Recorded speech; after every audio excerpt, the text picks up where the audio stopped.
한석봉과 그 어머니의 얘기는 우리가 잘 알고 있습니다. 그런데 누가 이런 재미난 글을 썼습니다. 어머니의 상태에 따라서 이야기가 이렇게 달라진다 하면서 이 한석봉의 어머니가 만약 칼질이 서툰 어머니였다 하면 한석봉이 집에 와서 어머니 제가 돌아왔습니다 하니 벌써 돌아왔니? 그렇다면 내 실력이 얼마나 되는지 한번 봐야겠구나. 불을 끄고 너는 글을 쓰도록 하여라. 나는 그 어렵다는 구구단을 외우겠다 라고 말했을 거라고 이야기합니다.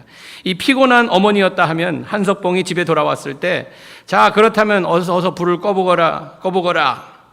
글을 써보일까요? 하니까 피곤한 어머니께서 글은 뭐 잠이나 자자꾸나 라고 했을 것이란 겁니다. 그런가 하면 배고픈 어머니라 하면 어머니 제가 돌아왔습니다 할 때 그렇다면 내가 떡을 썰 테니 너는 가서 물을 올려놓아라 했을 것이라는 겁니다. 오늘은 어머니 날입니다. 사실 교회에서 어버이 주일에서 아버지를 그냥 도매급으로 넘기려고 하는데 아버지 날에는 아버지에 대한 말씀을 전하겠습니다. 오늘은 어머니 날이니 어머니에 대한 말씀을 여러분과 함께 나누려고 합니다. 옆에 분들과 함께 인사 나눌까요? 해피 마더스 데이라고 인사 나누시겠습니다.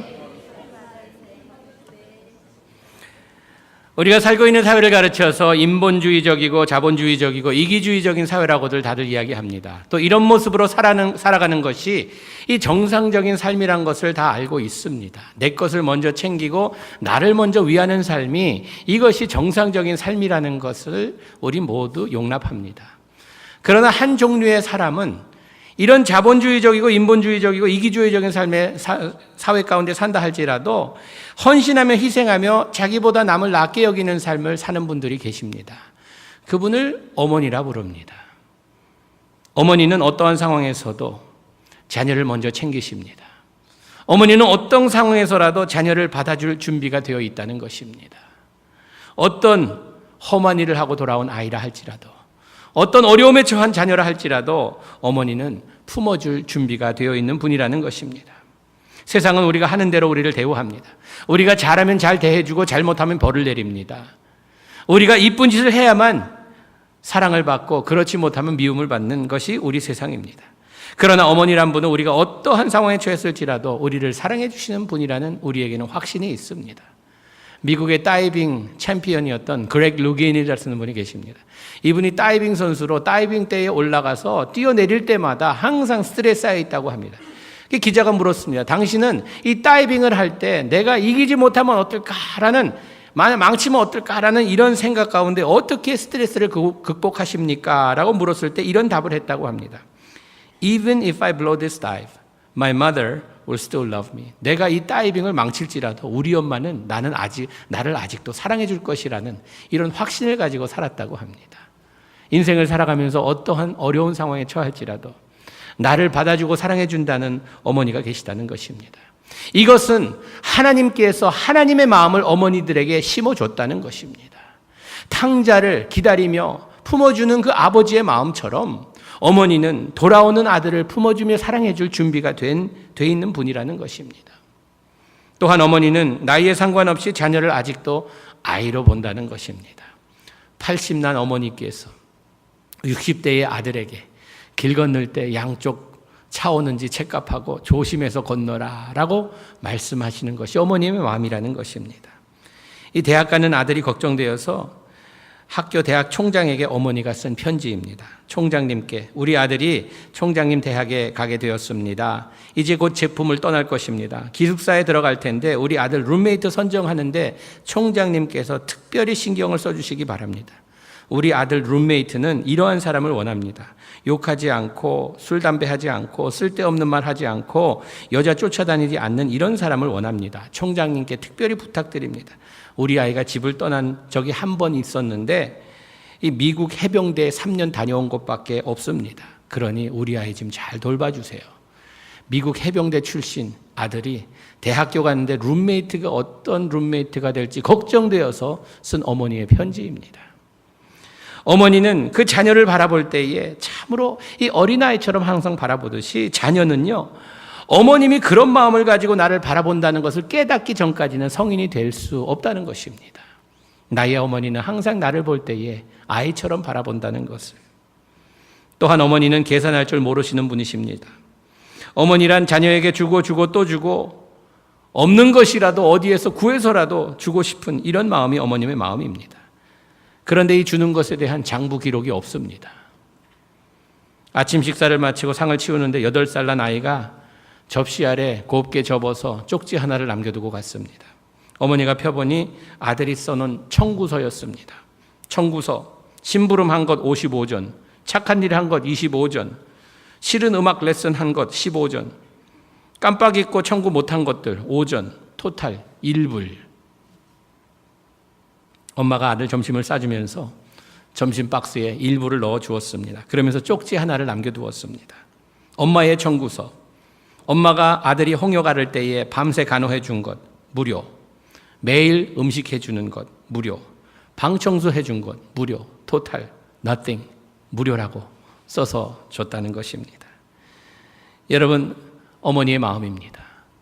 주고 또 주고 아깝지 않게 주고 싶은 것이 어머님의 마음입니다.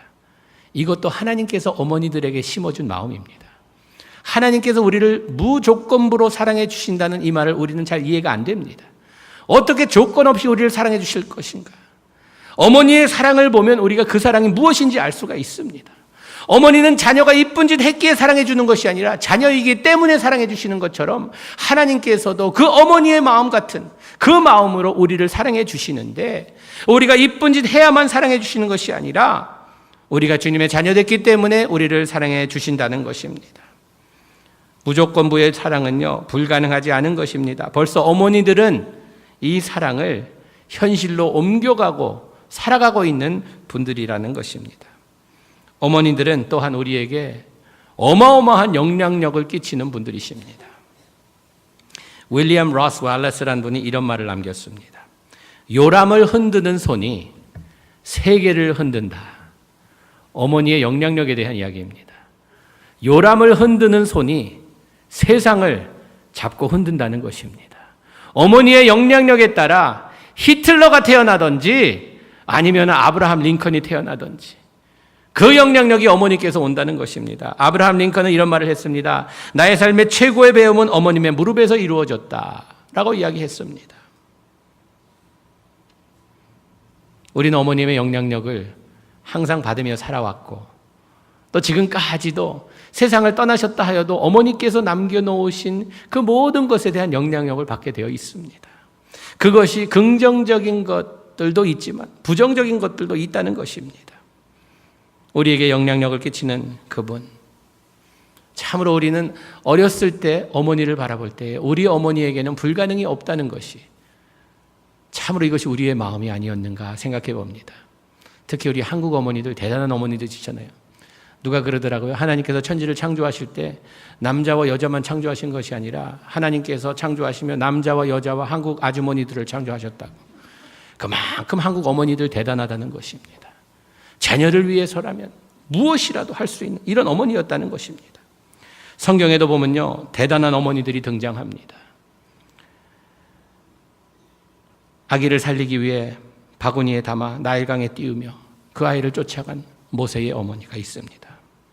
그런가 하면 아주 기도하여서 귀하게 얻은 그 아들 사무엘을 하나님께 헌신하려고 바친 사무엘의 어머니가 있습니다. 아직도 처녀의 몸으로 임신하여서 예수 그리스도가 탄생할 수 있도록 자기의 모든 것을 바친 예수님의 어머니 마리아가 있습니다. 그런가 하면 오늘 본문에 등장하는 이름 없는 여인이 있습니다. 알려지지 않은 여인입니다. 그러나 이 여인은 어머니라는 직책을 가지고 있었습니다. 이 어머니는 어머니의 믿음으로 자녀의 병을 고쳤습니다.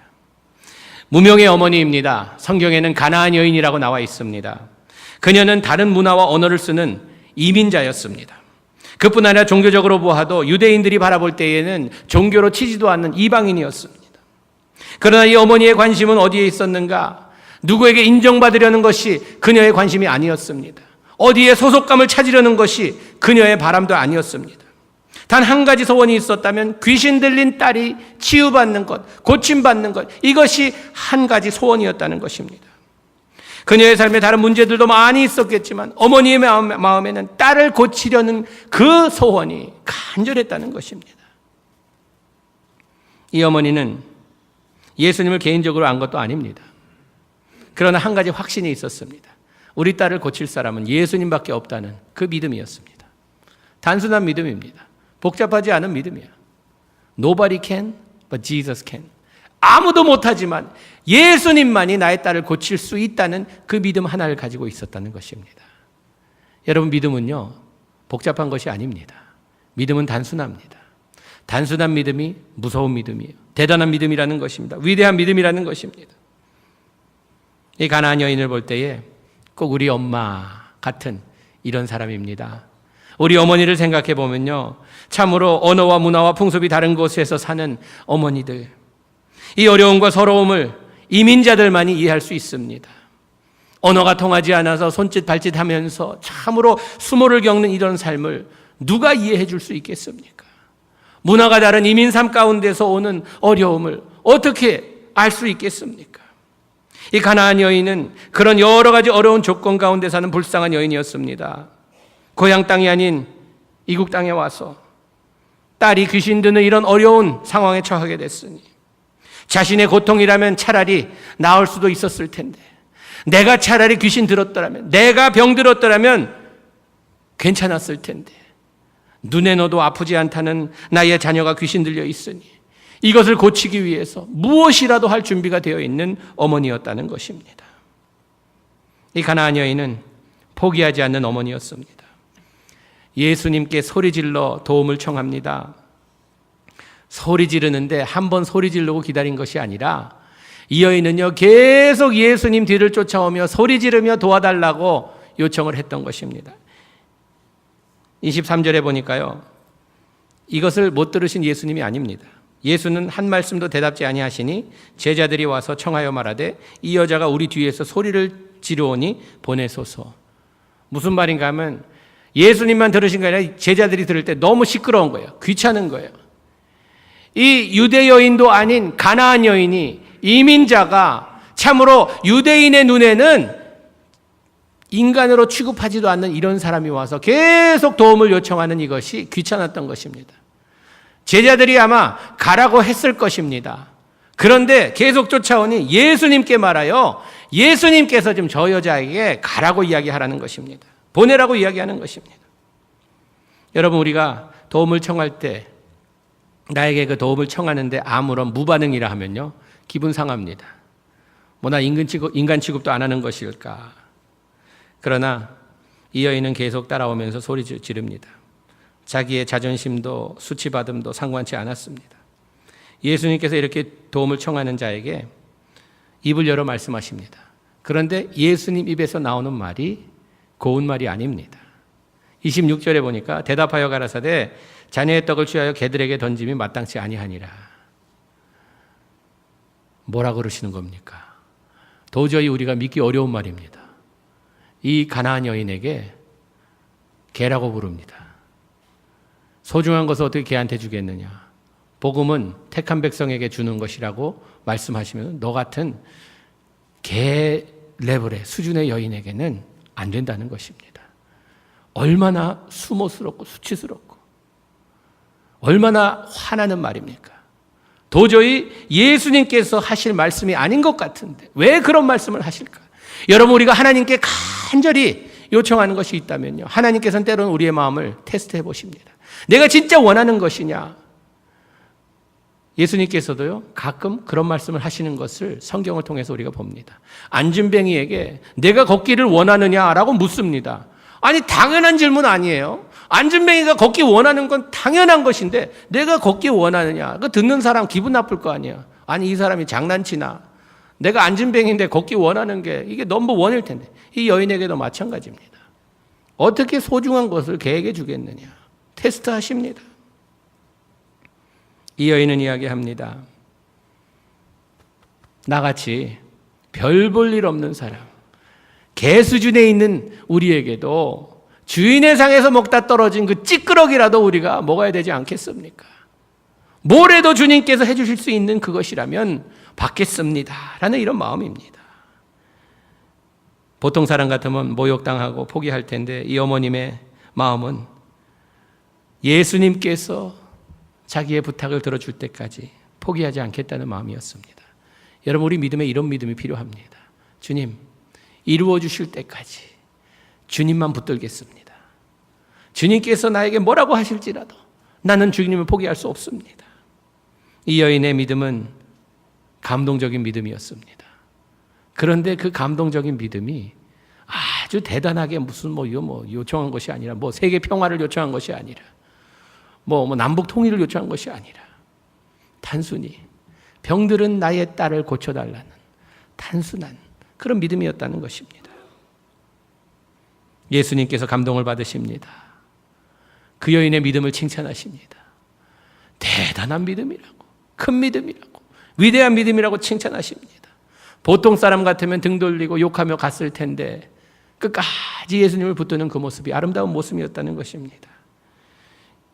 예수님께서 감동받으시고 그녀의 소원을 들어주십니다. 딸이 고침을 받습니다. 이야기는 거기서 끝납니다. 그런데 이제 그 애프터 스토리가 이어진다면 어떤 스토리가 돼야 될까요? 가나안 여인의 딸이 치유를 받았습니다. 고침을 받았습니다. 새 삶을 시작되었습니다. 이제 그 딸의 삶은 어떤 삶이 되어야 될까요? 어머니의 간절한 간구로 믿음으로 고침을 받았습니다. 새 기회가 주어졌습니다. 이제는 그녀의 삶은 전의 삶이 아니라 새로운 삶이 되어야 된다는 것입니다. 하나님의 은혜요, 어머님의 사랑으로 이제 새 삶이 시작되는 것입니다. 시간을 낭비하면 안 됩니다. 마음대로 살아서도 안 됩니다. 막 살아서도 안 됩니다. 소중한 삶입니다. 새로 주어진 기회입니다. 그것이 바로 여러분과 저의 삶이라는 것입니다. 하나님의 은혜요, 우리 어머님의 기도요, 이 기도로서 우리가 치유를 받고 주님의 백성으로 살아갈 수 있는 이 자리에 앉아있는 삶이 시작됐다는 것입니다.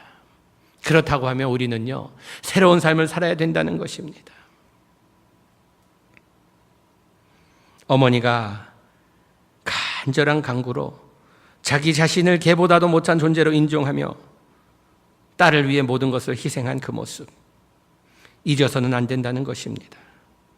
많은 사람들이 무엇을 이루고 나서는 자기 자신을 칭찬합니다. 내가 잘나서, 내가 대단해서, 내가 똑똑해서. 여러분, 우리가 우리의 모습으로 된 것은요, 우리 부모님들의 작품입니다. 많은 사람들은 내가 잘못된 것을 부모님께 핑계는 대지만 내가 잘되면 부모님께 크레딧 드리는 걸 못합니다. 내가 잘나서 잘됐다고 이야기하지 부모님의 덕을, 부모님의 사랑을, 부모님의 축복을 이야기하는 사람은 극히 드뭅니다. 요즘 많은 젊은이들이 자기의 잘못됨, 자기가 지금 이런 모습을 된 것을 다 부모님이 잘못해서 이렇게 됐다라고들 많이 이야기합니다. 여러분, 그건요, 책임 도피하는 이야기입니다. 물론 부모님께서 안 좋은 영향력 끼친 것도 있겠죠. 완벽한 부모는 없습니다. 성경에 보니까요, 제가 창세기부터 계시록까지 지금 내놓을 만한 가정을 계속 찾아봐도 없어요. 다 보면은 문제 있는 가정들입니다. 완벽한 부모는 없지만 그래도 어려움 가운데 믿음으로 살아가기 위해서 하나님께 붙든 가정은 하나님께서 축복하신다는 것입니다. 여러분, 우리 부모가 나에게 무섭게 했다고, 저도요, 자라면서 무서운 아버지가 있는 것이 굉장히 좀 저에게는 부담이 됐습니다. 그런데 지금 제 자신을 돌아볼 때에 저는 무서운 부모님이, 아버님이 계셨다는 게 얼마나 감사한 일인지 모릅니다. 어느 청년이 어머님에 대해 이런 글을 썼습니다. 세상에서 제일 무서운 우리 엄마라고 글을 썼는데, 다른 엄마들은 아침에도 캔디를 먹게 허용하는데 우리 엄마는 어림도 없었다. 항상 아침은 시리얼, 에그, 토스트였다. 다른 엄마들은 콜라를 점심에 싸주는데 우리 엄마는 항상 생수였다. 다른 엄마들은 쿨하게 어디 돌아다니는지 상관치 아니하는데 우리 엄마는 오고 가는 것을 확실히 알고 싶어 하셨다.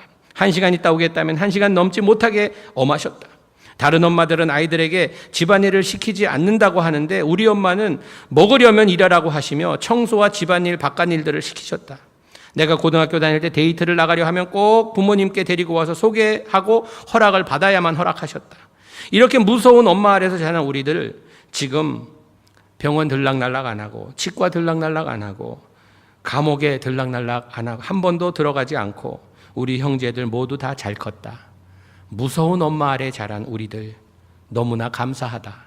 나는 세상에서 제일 무서운 엄마를 주신 하나님께 감사한다. 라는 이런 글을 누가 남겼습니다.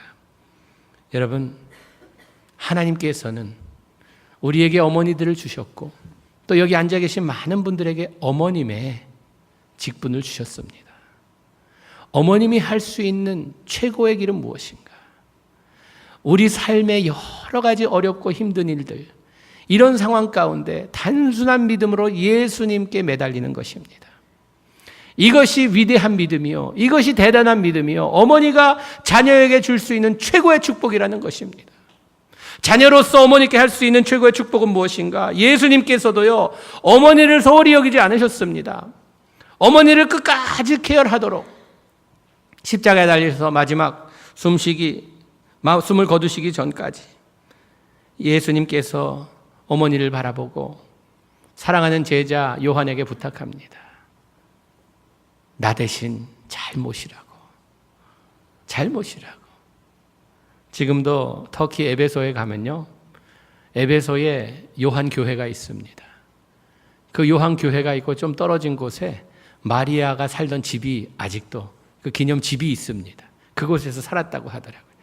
마리아가 또 요한이 끝까지 요한이 예수님께 부탁받은 예수님의 어머니를 케어했다는 그런 역사의 이야기가 있습니다. 여러분, 오늘 우리는 어머니 날, 참으로 하나님께 감사될 일이 있다면 주님, 나를 지금까지 인도하신 하나님의 은혜에 감사하며 또 나에게 생명을 허락하시며 나를 지금까지 아껴주신 어머님의 그 희생과 헌신에 감사하며 우리에게 주어진 책임 가운데 이 가나안 여인처럼 작은 믿음을 가지고 주님께 끝까지 매달려서 소원을 이룬 그 어머니의 모습으로 우리가 우리의 인생을 살아갈 수 있는 이런 모습이 되기를 주님의 이름으로 축복합니다. 기도하시겠습니다. 주님, 어머니를 우리가 그리워하며 또 어머니 된 우리의 직분으로서 주님께 간구할 것이 있다면